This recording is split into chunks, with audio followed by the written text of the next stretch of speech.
Hey Barons, Miss Carp here. All right, so here's video 2 for 12.5, and we're going to use the binomial theorem to find the third term in the quantity square root of x minus square root of 3 to the 6th power. So we really don't want to multiply this all out. So what we want to do is we're going to use the binomial theorem. So I'm going to kind of just set up the whole process for this and thinking about this. So if I wanted the first term, I'd have 6 choose 6. Well, I don't want the first term. If I was getting the second term, it would be 6 choose 5, and I don't want the second term. So the third term is 6 choose 4. So please notice, just because it says third term here doesn't mean we put a 3 there, okay? So I really wanted to just show you that process. So here's our binomial theorem at work. So we don't want this one, we want this one. So we have 6 choose 4. And we're going to have our A value and our B value. So our A value here, our B value there. So we're going to have negative square root 3, and we're going to have the square root of x. The fastest and simplest way to do this for binomial theorem, this number goes here.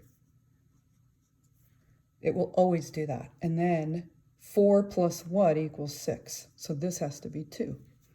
So that always has to work. All right, so now it's crunching my number time. First of all, I noticed that the square root of x squared is x, and I noticed that negative to the 4th power is going to be positive, and then I have the square root of 3 to the 4th power, which is going to get me 3 squared, which is 9. So I can see this already.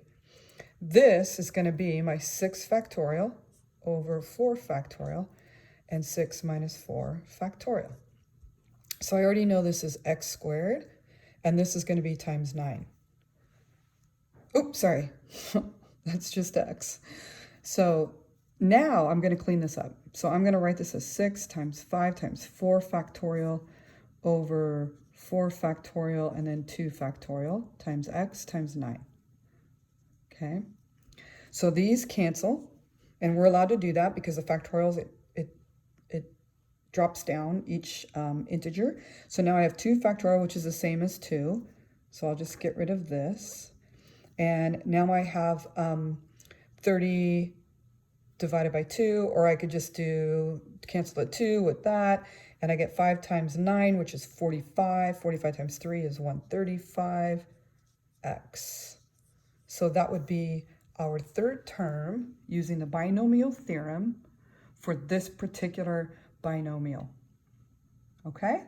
So I got 135x. All right, Barons.